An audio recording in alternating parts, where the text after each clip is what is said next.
Guys, तर welcome to my new blog. Guys, आज आपण आहे ना ॲक्च्युली ज्योती स्ट्रक्चरला आलो होतो सेफ्टी वीक मुळे ट्रेनिंग देण्यासाठी. म्हणजे सरांनी मला बोलवलं होतं ट्रेनिंगसाठी. तर तिथं गेल्यानंतर सरांनी थोडीशी ट्रेनिंग वगैरे चालू केली, माहिती वगैरे देणं. ॲक्च्युली माझा पचका असा झाला गाइस तिथं का पूर्ण ट्रेनिंगच सरांनीच देऊन टाकली आणि त्यानंतर शेवटला मग काही गोष्टी मला सांगायला लावल्या. म्हणजे असं समजा जे मला नॉलेज होतं आणि मी फर्स्ट टाइम म्हणजे असे काही सेफ्टी ऑफिसर बघितले का त्यांना गाईस ट्रेनिंग वगैरे मधलं पण काही म्हणजे बरीचशी माहिती आहे नाही का. खूप कमी लोक बघितले मी इंडस्ट्री एरियामध्ये तरी. आणि यांनी जी ट्रेनिंग दिली गाईस एक नंबर ट्रेनिंग होती. नक्कीच तुम्ही व्हिडिओ तो बघशालच, काहीच व्हिडिओ बघा आणि मग मला कमेंट करा का ट्रेनिंग कशी झालेली आणि कशी नाही. आज आपण इथं जमलेलो आहे. जसं आपण नॅशनल सेफ्टी डेचा 4 मार्च चालू झाला त्या दिवशी बोललो की आपण ट्रेनिंग घेणार आहे. आणि काय बऱ्याच दिवसापासून आपल्याला माहिती नाही, कारण काय सगळ्यांना माहिती की आग आरोग्य सगळ्यांना माहिती आहे. पण म्हणजे आपण फायर एक्सटिंग्विशरच्या कंपनीमध्ये ठेवलेले ते कोणाला माहिती नाही ते कोणत्या प्रकारचे कोणत्या आगीवर वापरायचे काय. बरोबर आहे ना. कारण की एमर्जन्सी म्हणजे आपण कधी परिस्थिती एमर्जन्सी कधीही कोणाला विचारून येत नाही. तिचा काय टायमिंग नसतो, तो शेड्यूल नसतं. बरोबर आहे का नाही. ते एमर्जन्सी कोणत्या प्रकारचे असतात तुम्ही सांगा. एमर्जन्सी कोणत्या प्रकारचे अजून ॲक्सिडंट म्हणून टूलला आग लागली म्हणजे एक एमर्जन्सी. आग म्हणजे एक एमर्जन्सी. एमर्जन्सी 2 प्रकारचे असतात. एक तर मॅनमेड असतं आणि एक नेचर असतं. बरोबर. म्हणजे एक मानव निर्मित आणि दुसरं निसर्ग निर्मित. मानव निर्मितमध्ये काय येते की आग लागणे. बरोबर. तिथं कोणाला इलेक्ट्रिक शॉक लावून डेथ होणं, एखादी मोठा डेंजरस ॲक्सिडंट होणं, तिथं माणूस डायरेक्ट फॅटेलिटी होणे. बरोबर. केमिकल स्पिलेज लिकेज होणं, केमिकल एक्सपोजर होणं. आणि आपल्या याच्यामध्ये काय झालेली एक एमर्जन्सी मोल्टन जिंक जो आहे आपला तो जिंकचा जर 5 विकेट झाला तर कमी 450 ते 500 एमर्जन्सी असते. त्याच्यामध्ये नैसर्गिक एमर्जन्सी असली तर भूकंप येणे, पूर येणे हे निसर्ग निर्मिती एमर्जन्सी झाली. पण सगळ्याच कंपनीमध्ये सगळ्या या गोष्टीसाठी आपल्याला प्रॉपर येऊन जाईल सिनेमॅटर आहे सर. आपल्याला माहिती आपण फायर ॲडव्हर्टाईजचं काम चालू आहे. बऱ्याचशा गोष्टी आहेत एमर्जन्सी हँडल करण्यासाठी, पण त्याबद्दल आपल्याला माहितीच नाही. बरोबर आहे ना. एमर्जन्सीसाठी तयार असणं हे खूप गरजेचं असतं. त्यासाठी आपण एक ERP बनवलेला आहे, एमर्जन्सी प्रिपेअरनेस रिस्पॉन्स प्लॅन. बरोबर ना. त्यामध्ये सगळं आपण दिलेलं आहे की आपल्या प्लांटमध्ये काय काय कोणती एमर्जन्सी होऊ शकते ते दिलेलं आहे. त्याच्यानंतर त्याची करण्यासाठी काय काय आहे, आपल्याला सेफ ऑपरेटिंग प्रोसिजर कोणत्या आहेत, ते सगळे आपण डिस्प्ले केले. बरोबर. सगळ्यात महत्त्वाचे असते कोणत्याही ठिकाणी जा तुम्ही, घरी असो, दारी असो, कुठेही असो, आग ही एमर्जन्सी कॉमन कुठेही जाते. बरोबर ना. पण आग ही लागते का आगची डेफिनेशन कोण सांगते व्याख्या काय आहे काही सांगा.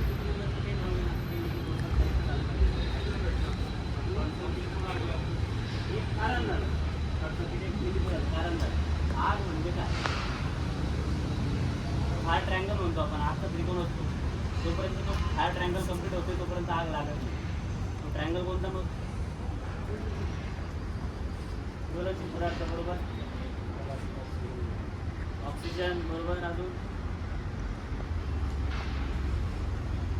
जोपर्यंत तो ट्रँगल येते तोपर्यंत आग कुठेच लागत नाही. आणि आग विझवण्यासाठी पण त्या ट्रँगलमध्येच एक वस्तू काढावं लागते आपल्याला, तेव्हा ती कंट्रोल होते. हा ट्रँगल असतो आपला हीट, फ्यूल आणि ऑक्सिजन. हीट म्हणजे उष्णता, टेम्परेचर. फ्यूल म्हणजे इंधन आणि दुसरं म्हणजे ऑक्सिजन म्हणजे हवा. तोपर्यंत या तिघं वस्तू एक साथ येत नाही तोपर्यंत आग लागत नाही. कारण की प्रत्येक इंधनाचा प्रत्येक याचा टेम्परेचर वेगवेगळं असतं.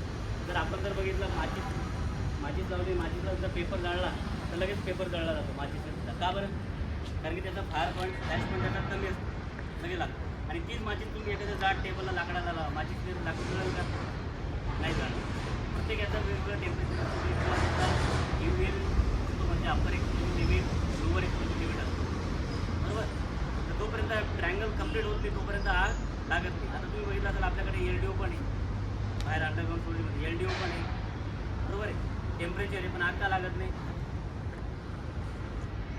सॉरी हवा पण आहे आणि LDO पण आहे, आपलं इंधन पण आहे. आग का लागत नाही कारण की त्याला तेवढं टेम्परेचर नाही, बरोबर आहे ना, बंदिस्त लागत नाही.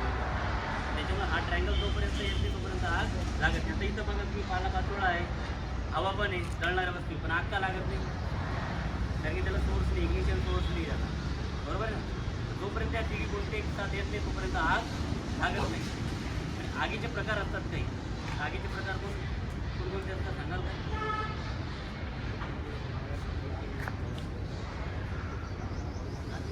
हां, ते कारण झालं. आगीचे प्रकार असतात ABCD प्रकार असतो, क्लासिफिकेशन त्याचं वर्गीकरण केलेलं आहे ABCD. क्लास A फायर म्हणजे सॉलिड फायर. सॉलिड म्हणजे ठोस पदार्थाची फायर, लाकड पेपर म्हणजे ठोस पदार्थ. फायर म्हणजे क्लास A फायर, त्याला म्हणतात solid fire. Class B fire म्हणजे लिक्विड फायर, तरल पदार्थाची फायर. पेट्रोल डिझेल जे पण जळणारे केमिकल आहे ते क्लास B फायरमध्ये येतात. क्लास C फायर म्हणजे गॅस फायर. काय येतं त्याच्यामध्ये? Gas fire. जे बी जळणारे गॅस आहे LPG NPG जे पण जळणारे गॅस आहे ते गॅस फायरमध्ये येतात. क्लास D येते मेटल फायर. मेटल म्हणजे तुम्ही म्हणाल धातू. धातू म्हणजे आपल्याकडे जे अँगल वगैरे हे नाही, जे पावडर फॉर्ममध्ये धातू असतात ते जळणारे असतात, ती फायर म्हणतात त्याला. आणि पाचवी असते आपले क्लासिफिकेशन दिलेलं आहे फायर म्हणजे इलेक्ट्रिकल फायर, बरोबर आहे. तर ह्या ज्या क्लासिफिकेशन दिलेलं आहे आगीचे प्रकार आहेत, या आगीचे टेम्परेचर वेगवेगळं असतं आणि याला विझवण्याचे जे माध्यम असतात फायर एक्सटिंग्विशर ते पण वेगवेगळ्या प्रकारचे दिलेले आहेत. तर एकच फायर एक्सटिंग्विशर राहिला असतं तर आपण हे वेगवेगळ्या प्रकारचे ठेवले असतं, बरोबर आहे ना. फायर एक्सटिंग्विशरमध्ये आपल्या बाकीचे सगळे थोडं भरपूर प्रकारचे असतात, पण आपल्या कंपनी प्रिमायसेसमध्ये 4 प्रकारचे फायर एक्सटिंग्विशर सध्या तरी. एक वॉटर टाईप आहे पाण्याचं, दुसरं ABC टाईप आहे पावडर, अमोनियम जे पावडर असते ABC टाईपमध्ये. एक आपला CO2 टाईप कार्बन डायऑक्साईड गॅसवाला पावडर, आणि एक आहे मेकॅनिकल फोमवाला. मेकॅनिकल फोममध्ये 8.5 लिटर पाणी असतं आणि अर्धा लिटर त्याच्यामध्ये AFFF फोम असते, फोम सोल्युशन असतं, ते प्रेशराईज करून ते भरलेलं असतं. त्याच्यामध्ये पाणी पण असतं, बरोबर आहे. हे जे पाणी आता समजा तुम्हाला जर आग लागली आपली लिक्विड फायर किंवा इलेक्ट्रिकल फायरची आग लागली तर तुम्ही कोणतं फायर एक्सटिंग्विशर यूज करणार? पावडरवाला. फोम नाही करू शकत, का नाही करू शकत? कंडक्टर आहे, इलेक्ट्रिसिटीचा एक कंडक्टर आहे. तर आपण विजेच्या आगीवर ते पाण्याचं फोमवाला मारणार तर आपल्याला करंट लागणार. पण काही ठिकाणी बघितलं असेल तुम्ही पाणी पण मारता नंतर ती कंट्रोल नाही झाल्यावर. केव्हा मारता मग? पूर्ण सप्लाय कट आयसोलेट झाल्यानंतर तेव्हा आपण पाणी पण मारतो फोमवाले, बरोबर आहे. तर हे जे फोम असतं हे जे स्पेशल याच्यासाठी बनवलेलं आहे, कशासाठी? आपलं B क्लास फायरसाठी, लिक्विड.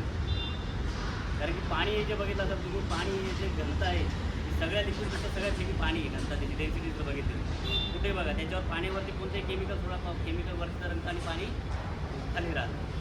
त्याच्यामुळे त्याच्यासाठी जे एकदम सॉफ्ट आणि एकदम जेव्हा हलकं राहील ते फायर एक्सटिंग्विशर वापरला. त्याच्यामुळे हा फोम वापरला जातो. फोममध्ये काय असतं ते सोल्युशन असतं, जसं आपण साबणाचं झाग असतो ना सेम तसं झाग निघतो त्याच्यामध्ये. ते झाग असतो तो झाग सगळ्यात हलका असल्यामुळे त्या आगीवरती तरंगतो आणि एक मॅग्नेटिक करून त्याचं ऑक्सिजन करतो, बरोबर. जसं आता तुम्हाला सांगितलं आग लागण्याचे 3 कारण आहेत, हीट, फ्यूल आणि ऑक्सिजन, बरोबर आहे. तसं आग विझवण्याच्या पण 3 पद्धती आहेत. पहिली पद्धती आहे त्याला कुलिंग म्हणतात. कुलिंग म्हणजे थंड करणे. आता एखाद्या आगीवरती आपण पाणी मारलं, थंड झालं, कुलिंग केल्यानंतर त्या ट्रँगलमधलं काय निघून जाईल? आपलं हीट निघून जाईल, म्हणजे आग ऑटोमॅटिक कंट्रोल होईल, बरोबर आहे. दुसरी पद्धत आहे स्मोदरिंग. स्मोदरिंग म्हणजे दम घुटणे, बरोबर आहे. एखाद्या आगीवरती जर आता समजा आपल्याला जगण्यासाठी काय आवश्यक आहे? ऑक्सिजन. जर आपलं नाव फुटून पडत आलं तर आपलं जीव म्हणून आपण करू शकतो. तसंच आगीला वाढण्यासाठी आग जळण्यासाठी त्याच्यामध्ये कंटिन्यू ऑक्सिजनचं प्रमाण लागतं, तोपर्यंत आग लागत नाही. पण जो आपण फायर एक्सटिंग्विशर वगैरे करतो, ऑपरेटिंग करतो, त्याच्यावरती जो लेअर बनतो, पावडर असतो किंवा फोम असतो, ते लेअर बनल्यानंतर आगीचा आणि ऑक्सिजनचा संपर्क कट होतो आणि ती दम घुटून आग विझते. तिसरी असते स्टार्वेशन म्हणजे भुके मारणे. जर एखादी आग लागली आणि आपल्यापाशी फायर एक्सटिंग्विशर पण नाही, पाणी पण नाही, बॉक्स ठेवलेले आहेत, बॉक्स जळत येतात, तर काय करणार आपण? काहीच नाही आपल्यापाशी. माती किती टाका तुम्ही हातानं भराल, बॉक्स बाजूला करू. बॉक्स म्हणजे काय? जे जळणारं इंधन आहे त्यालाच बाजूला करून टाका. इंधनच हटवलं तर ट्रँगलमधलं आग जे जळणारं एक बॉक्स जळून ते शांत होऊन जाईल. त्याच्यामुळे जर आपण ट्रँगल बघितलं तर ट्रँगलमध्ये एक वस्तू आपल्याला कमी करायचं. कूलिंग करणं म्हणजे आपलं ऑक्सिजन हीट कमी करणं, स्मोदरिंग करणं म्हणजे ऑक्सिजनला कट ऑफ करणं, आणि स्टारवेशन म्हणजे भुके मारणं म्हणजे त्याला इंधनला बाजूला करणं. त्याची पद्धतीने आग कंट्रोल होतात. बरोबर. दुसरी गोष्ट तुम्ही सगळ्यांनी सांगितलं की इलेक्ट्रिकल फायरवर पावडर मारायची.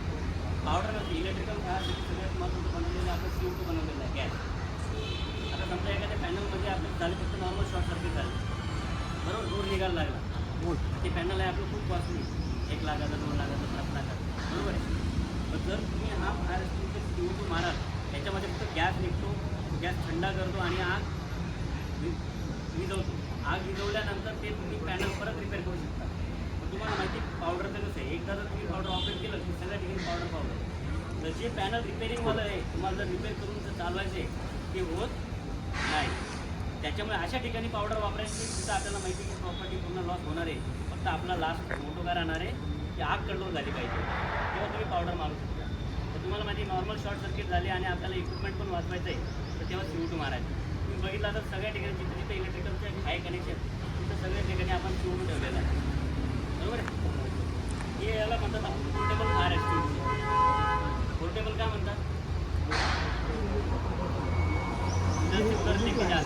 बरोबर आहे. पोर्टेबल म्हणजे एका ठिकाणावर दुसऱ्या ठिकाणी घेऊन जातो त्याला पोर्टेबल म्हणतात. आणि फिक्स फायर फायटिंग इन्स्टॉलेशन याला म्हणतात हायड्रॉन लाईन. ही फिक्स नाही आपल्याला एकाच ठिकाणी राहील. बरोबर आहे. हे जे पोर्टेबल हे फर्स्ट एडचं काम करतात त्याला फर्स्ट एड फायर एक्सटिंग्विशर म्हणतात. जसं आपल्याला फर्स्टच्या आपल्याला ते लागू इकून झाल्यानंतर आपण गेटवर जातो, फर्स्ट एड बॉक्सने ट्रीटमेंट करतो आणि कामावर परत का, कारण की आपल्याला माहिती की इंजुरी ते आपलं फर्स्ट एडच कवर होते. पण मोठी इंजुरी म्हणजे काय करावं लागतं आपल्याला, डायरेक्ट हॉस्पिटलला घेऊन जावं लागतं. बरोबर. तेव्हा जे मोठी आग आहे, छोटी आगीसाठी फायर एक्सटिंग्विशर आहे. म्हणून आपण बघितलं आता तुम्ही प्रत्येक प्लांटमध्ये प्रत्येक ठिकाणी ठेवायचं, त्याचा एम तोच आहे. कोणालाही मोठा वर्कर असतो ते छोटा माणूस म्हणजे एक एम्प्लॉय असतो तो मॅनेजमेंट माणूस, प्रत्येकाला फायर एक्सटिंग्विशर चालवता आलं पाहिजे आणि प्रत्येक ठिकाणी ठेवण्याचा त्याचा एम तोच आहे. कुठेही आग दिसली आपल्याला त्वरित त्याला फायर एक्सटिंग्विशरला घेणं आणि आग विझवणं. कोणाचं वाट बघाल, समोरचा माणूस येईल तोपर्यंतची आग आउट ऑफ कंट्रोल होईल. बरोबर आहे ना. त्याच्यामुळे प्रत्येक ठिकाणी ठेवलेले आहे. ओके. आणि मोठ्या आगीसाठी आपली पाण्याची लाईन राहणार आहे. बरोबर आहे. तर आगीचं सगळी समजलं तुम्हाला. फायरचं ट्रँगल काय आहे, काय सांगा बरं. फायरचं ट्रँगल काय सांगा.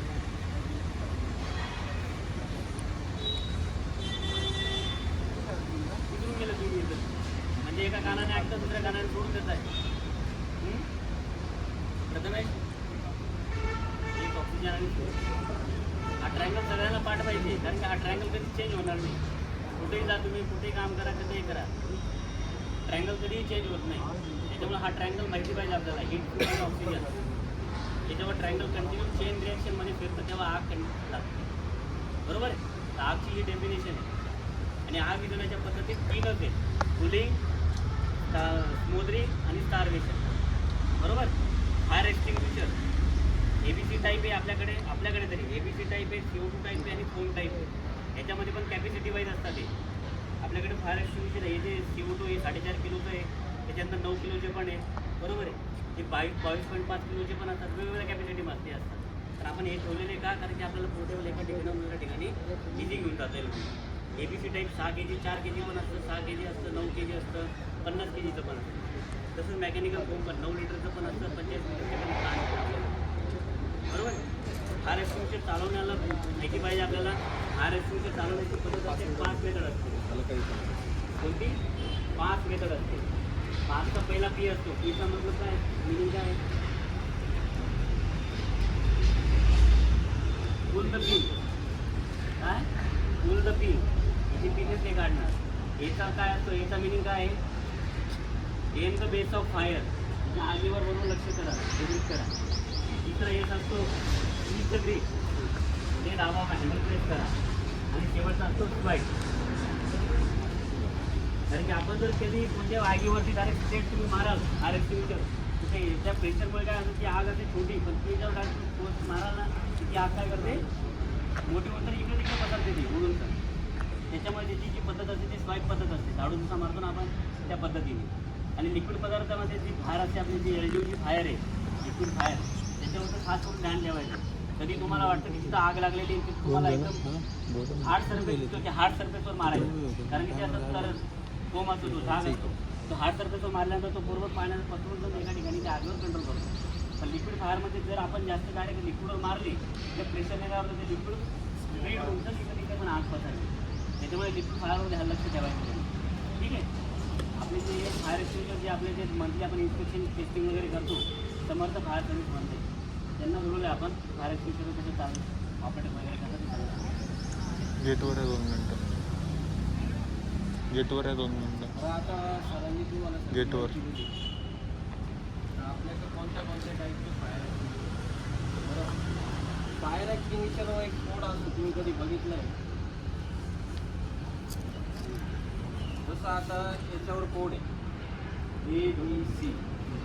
आता हे कोणते टाईपचे फायर, त्याच्यामध्ये गॅस कमी आहे, तो मोठा आहे का, आणि याच्यामध्ये हाय प्रेशर आहे, 250 kg प्रेशर आहे. हा जो सिलेंडर आहे याचं वजन असतं फक्त 12 kg आणि याच्यामध्ये गॅस असतो 4.5 kg, तेव्हा हा 17 ते 16.5 kg होतो. हाय प्रेशरमुळे याची बॉडी पण जास्त यूज करताना कधी पण इथे पकडायचं. एक ऑप्शन दिलेलं आहे आपल्याला, 3 ते 4 इथे पकडलं त्यानंतर बरेचसे लोक म्हणतात का 2 ते 3 जण लागते या फायर. असं काहीच नाही. त्याला पहिले संक्षिप्त काढून घ्यायचं.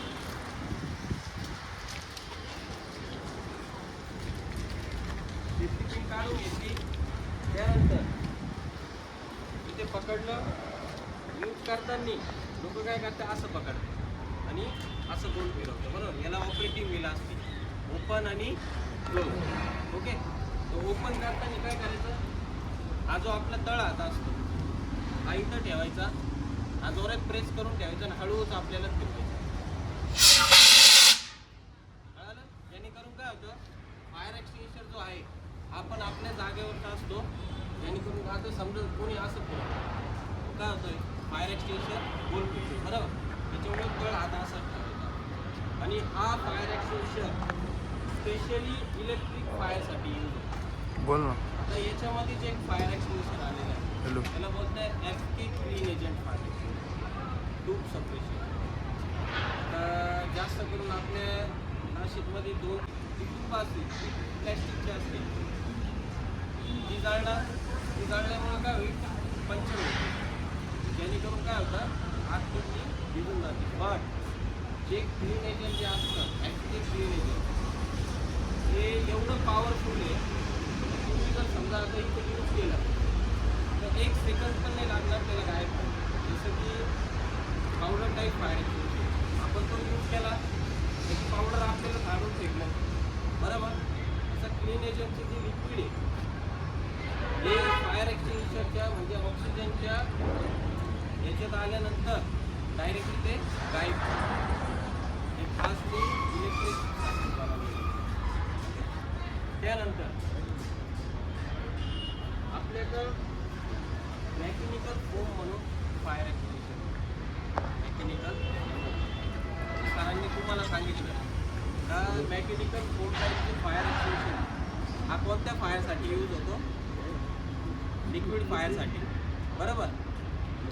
आता लिक्विड फायर जे असते याला आपण ABC मारू शकतो का, नाही मारू शकतो. का नाही मारू शकत, लिक्विड आहे खाली वॉटर आहे.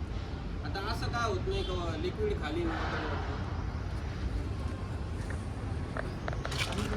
पाणी जे असतं पाणीला वजन असतं जास्त, बरोबर.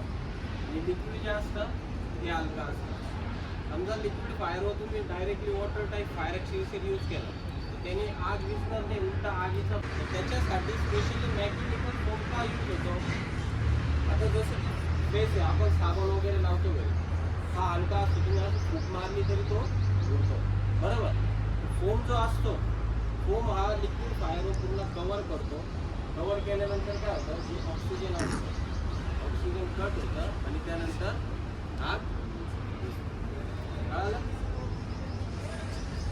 फायर एक्सटिंग्विशर यूज करताना सर्वात पहिले कोणत्या ठिकाणी कोणती आग लागलेली हे बघा. आणि त्यानंतर इलेक्ट्रिक चॅनल आपण तिथं मेकॅनिकल फोम पण ठेवलेले आहे 45 लिटरचे पण आहे, त्यानंतर 9 लिटरचे पण आहे, CO2 पण आहे तिथं, 9 kgचा पण आहे आणि 4.5 kgचा पण CO2 ठेवलेला प्लस ABC पण ठेवलेलं आहे. आता आपल्याला इथं आग लावून फायर एक्सटिंग्विशर यूज करायचे, आम्ही नाही करणार आहे, ते तुम्हालाच करायचे. का एमर्जन्सीमध्ये शॉप वगैरेमध्ये तुम्हीच असते, आम्ही नसतो. मी तर मंथली येतो, चेकिंग करून निघून जातो, बरोबर. प्रत्येक वेळेस मला एक दोन फायर एक्सटिंग्विशर भेटतात. त्याच्यात पण तुमचे जे वर्कर्स वगैरे जे असतात हे फायर एक्सटिंग्विशर यूज करतात की एक चुकी करतात काय माहिती आहे. फायर एक्सटिंग्विशर घेतला, छोटीशी आग लागली, यूज केला, पूर्ण ते यूज करतील, जेणेकरून काय होतं त्यांना वाटतं तो फायर एक्सटिंग्विशर आता आपण अर्धा यूज केलेला आहे आणि अर्धा भरलेला आहे. तसं नसतं, याच्यामध्ये एक छोटंसं एक वॉशर असतं. जेव्हा आपण यूज करतो, यूज केल्यानंतर जी पावडर बाहेर पडते, पावडर जी असते ती वॉशरमध्ये आहे, जेणेकरून काय होतं त्याच्यामध्ये क्ले तयार होतो. पावडर तर मध्येच राहील, बट त्याच्यामधलं जे प्रेशर असतं, ज्या प्रेशरने पावडर बाहेर पडते ते प्रेशर हळूहळू निघून जातं. याच्यावर तो पण लिहिलेलं नाही. तर तुम्ही कसं समजाल की हे फायर एक्सटिंग्विशर कोणत्या प्रकारचं? पाईपलाईन नोझल वरून, खास करून नोझल. मेकॅनिकल फोमला ही नोझल असते, बघून घ्या. त्यानंतर CO2ला ही असते, याला हॉर्न म्हणतात, याला हॉर्न बोलते. आणि आणि ABCला हाच असतो ही नोजल. तर त्याच्यावरती नाव नसतं तर समजून घ्यायचं, त्याच्यावरून ओळखायचं की ते या प्रकारचं आहे. आणि वॉटर टाईप जो असतो त्याला चिचकुळे नोझल असतो. आता ॲक्च्युली ते 45 लिटरचे म्हणून ते आपण आणलेले ते 9 लिटरचे असते, ते पण आणले असते. आणि आता बऱ्याच ठिकाणी आता हळूहळू पाण्याचे कंट्रोल होतात, कारण की सगळ्या ठिकाणी फायर अडचणीची लाईन येते. त्याच्यामुळे काय पाणी कोणी इलेक्ट्रिकल फायरवर मारलं तर कुठे नको तिथं मारून येतं. आता त्या दिवशी बघितलं आपलं तिथं गॅलोनॅजीमध्ये आग लागली, बरेच लोक हे वापरत होते CO2 आता CO2 कधी बंद रूममध्ये मारले जाते, कारण की तो गॅस असतो, तो जर वातावरण बाहेर ओपन वातावरणामध्ये मारला तर हवेला तो गॅस उडून जातो, तिथपर्यंत तो पोहोचतच नाही. त्यामध्ये 2 सिलेंडर तर अशी खाली होऊन गेले. त्याच्यामुळे आपल्याला माहिती पाहिजे की जसं यांनी बोललं की पहिले आपण आग कोणत्या प्रकारची आहे, ABCD एवढं बघायचं कोणत्या प्रकारची आग आहे, त्यानुसार आपण बरोबर फायर एक्सटिंग्विशरला ओके. दुसरी गोष्ट यांनी बोललं की ते प्रेशर गेज चेक करायचं, कारण की ते प्रेशर जर डाऊन असलं तर तुम्ही म्हणाल की भरलेलं आहे पण बाहेर निघत नाही, कारण की प्रेशर तर बाहेर कसं निघत. प्रेशर गेज बघायचं. दुसरी गोष्ट कधीही आता फायर एमर्जन्सी कधी कधी दिवसातून होते, 2 वर्षातून होते, कधी नाही होत, आणि देवाच्या कृपेने कधीही नाही झालं तरी चालेल. ते म्हणतात असं नाही की म्हणजे आपण फायर एक्सटिंग्विशर आणले की वापरले नाही आपलं नुकसान होतं, असं नाही. कोणत्याही कंपनीला कोणती फायरची जी दुर्घटना आहे ती नाही झाली तरी चालेल, ते फायर एक्सटिंग्विशर असे पडले तरी चालेल. दुसरी गोष्ट आहे की फायर एक्सटिंग्विशर चालवताना सगळ्यात महत्त्वाचं बघायचं नोझल बघायची त्याची खाली. काही ठिकाणी ते किडे वगैरे ते घर बनवून माझे तिथे घर बनवून टाकतं, ब्लॉकेज होऊन जातं. मी पण मला कधी कधी सिलेंडर लावून गेलं 5-10 वर्ष, बऱ्याच वेळ झालेले आहे. नोझल चोक असल्यामुळे ते बाहेर पडलं नाही, ते बस झालेलं. तर बरेचसे तुमचे वर्कर पण काय करतात, नोझलमध्ये सुमन टाकता कोणी त्याच्या पुऱ्या खातात मी स्वतः काढतो. ठीक आहे. या ठिकाणी यांनी करून काय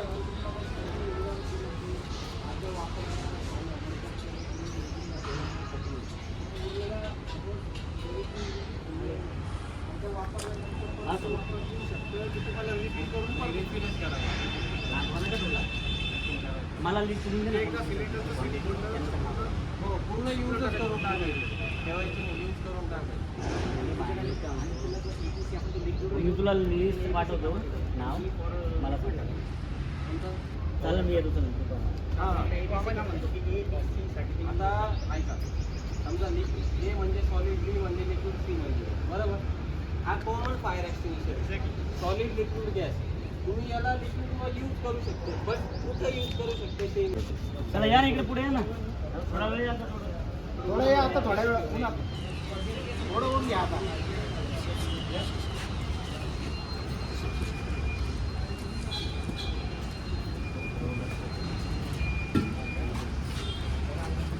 कधी पण कोणता पण फायर एक्सटिंग्विशर यूज करताना आधीच्या गोष्टी समजा आता फायर एक्सटिंग्विशर यूज करतो, आग चालू आहे, आगीचं कसं इकडे आहे आपल्याकडे, इकडे आहे, आता इकडे आहे. समजा तुम्ही आगीचे समोर गेले आणि फायर एक्सटिंग्विशर यूज करताय, त्याने काय होईल, आग तर विजेल का किती बाहेर येते, बट त्याच्यामधून जी पावडर वगैरे जी बाहेर पडायची ती पावडर परत तुमच्याकडे नाका तोंडात जाऊ शकते जेणेकरून तुम्ही तर आता सर्वात पहिले आपल्याला इथं सीव यूज करायचं का तर तुम्हाला प्रत्येक फायर एक्सटेन्शन यूज करता आलं पाहिजे. आता सीव तुम्ही याच्या आत दिसणार आहे का? आता तुम्ही म्हणाल की आगीची आता जे आहे बाहेर सांगितलं की हवाची दिशा बघायची. आता हवाची दिशा कशी बघणार तुम्ही? आपल्या कंपनीमध्ये विंड शॉप लावलेलं एक लावलेलं एक लावायचं बाकी एक आपण त्या पाण्याच्या टाकीवरती लावणार. ही जी विंड शॉप इंडिकेटर आहे ते त्याच्यासाठी लावलेलं आहे. कोणतीही एमर्जन्सीसाठी त्या गॅस लिकेज हो किंवा केमिकल लिकेज हो म्हणजे केमिकल लिकेज झाल्यानंतर गॅसचे ते फ्यूम्स निघतात बरोबर. गॅस लिकेज झाल्यानंतर ते गॅस कोणत्या दिशेने वाहतात आणि कोणत्या दिशेने वाहते गॅसची दिशा समजण्यासाठी हवेची दिशा समजण्यासाठी ते लावलेलं आहे. आता जे आपली भोपाळ दुर्घटना झाली होती ती 1984 मध्ये त्याच्यामुळे बरेचसे लोक मरण्याचं कारण तेच होतं. कारण की रात्री झाली ती सिच्युएशन अशी झाली की रात्री झाली आणि लोकांना माहीत नव्हतं की कोणत्या दिशेला पळायचं. ज्या दिशेने गॅस येत होतं त्या दिशेला पळायचं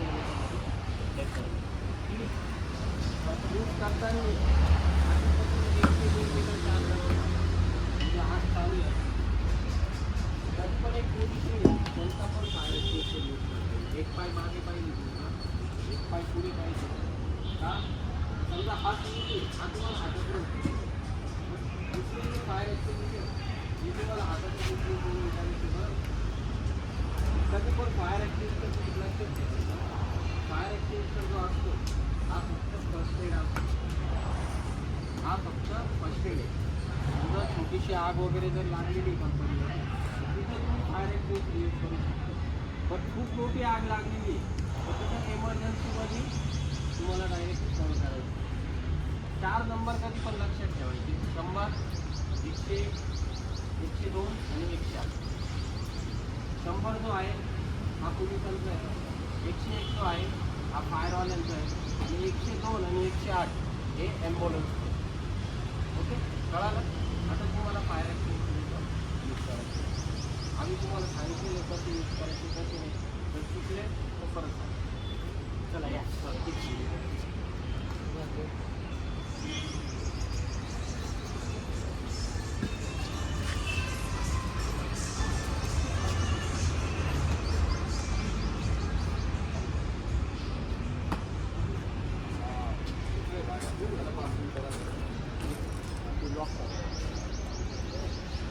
एक मिनटं सर.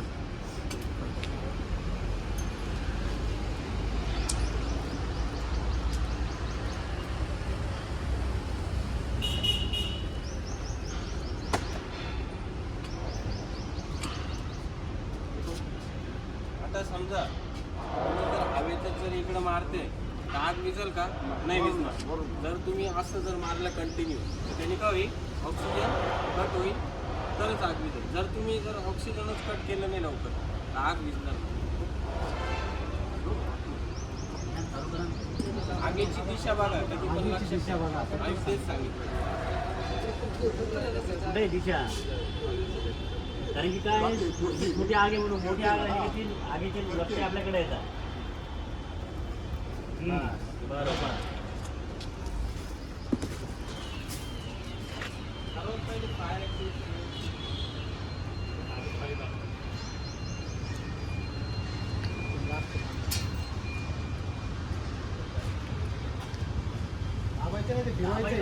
नॉर्मल फिरवायचं वरचं बिल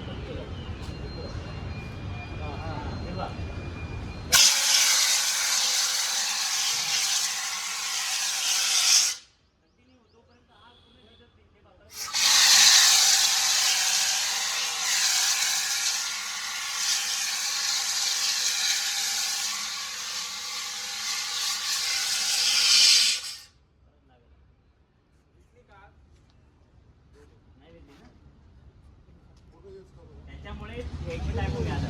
आपली आग लागलेली कोणती आहे? आग कोणती लागलेली आहे? सॉलिड आणि लिक्विड. सॉलिड आणि लिक्विड आहे. गॅसला यूज तरी तो गॅस अर्धा हवेवरून निघूनच जातोय. आणि एक लक्षात ठेवायचं समजा बल्ब रूममध्ये जर आग लागलेली तिथं जर तुम्ही CO2 वगैरे जर यूज करत असेल तर यूज झाल्यानंतर स्वतःच्या सेफ्टीसाठी लवकरात लवकर बाहेर का तर तिथलं ऑक्सिजन कट होणार जेणेकरून आग तरी जर आपण पण विकू. सगळ्यात महत्त्वाचं तुम्ही बघितलं असेल बऱ्याच घरामध्ये कुठेही आग लागते आपण ऐकलेली आहे की आपण बरेच माणसं मेले बुवा तर आगीमुळे कमी मरतात आणि दम घुटून जास्त माणसं मरतात कारण की कोणतेही आग जळते त्याच्यानंतर त्याच्यामध्ये सगळ्यात जास्त कार्बन मोनॉक्साईड गॅस त्यांच्याकडे कोणतेही इंधन जळल्यानंतर त्या कार्बन मोनॉक्साईडमुळे माणूस हा मरतो सगळ्यात त्याच्यामुळे तुम्हाला रूममध्ये नाही राहायचं तुम्ही बघितलं असेल धूळमध्ये आग लागली तर खूप धूळ होतं त्या धूळमध्ये पण जर आपण गेलो ना तिथं ऑक्सिजन पासून आपलं आता दुसरं घ्या आता कोणता विचारते तुम्ही इथं एबीसीने फक्त काय होईल आग विजत पण ती नंतर पेट पण घेऊ शकते का काही सॉलिड आहे किंवा लिक्विड आहे कोणती पण आग असू दे सॉलिड लिक्विड गॅस मेटल ही आग आपण फायर एक्सटिंग्विशरने विझवल्यानंतर शेवटला तुमचं एकदा आम्ही काय माहिती त्याच्यावर पाणी होतं का कोणती पण आग कोणत्या पण टाईपचे फायर एक्सटिंग्विशरने विझवल्यानंतर तिला शेवटला तुम्हाला थंड करणं जेणेकरून ती आग नंतर परत पेट नाही गेली पकडताना राईट हँडमध्ये उतरलाच पकडायचं का जेव्हा प्रेशरने पावडर बाहेर मुवमेंट होतं काय महाराज यांचं होते पूर्ण पेट एक पकडायचं बाहेर साईड टू साईड तिथं आग लागली तेवढेच तुम्हाला आणि दाबताना ते पूर्ण दाबायचं अरे दाबा दाबा पूर्ण दाबा पूर्ण ते बाहेरून पण दाबा दाबा दाबा या जवळ घ्या आता हां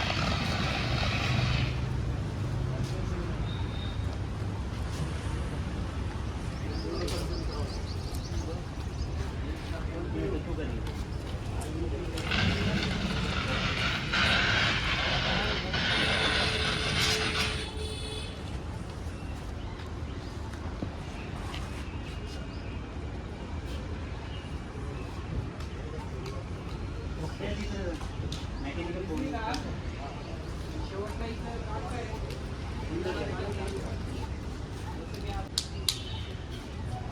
शीत तोडताना कधी पण हे बघा प्रत्येक फायर एक्सटिंग्विशरला सील असतं एकतर हे ओढायचं नाहीतर मग ही जी सेफ्टी पिन असते हिला फक्त तुम्ही बोट फिरवला असं तरी जे सील असतं ते त्यानंतर पिन काढायची तुम्हाला आणि याला पकडताना इथे पकडायचं सगळ्यात महत्त्वाचं आहे बघा जर पकडताना तुम्ही जर इथं पकडलं तर फोम बाहेर निघत नाही फक्त पाणी निघतं हां कारण की फोम तयार व्हायला केमिकल लागतं पाणी लागतं आणि हवा लागते तर हे जे 4 छिद्र दिलेले ते हवेसाठी कधी पकडताना असं पकडायचं ठीक आहे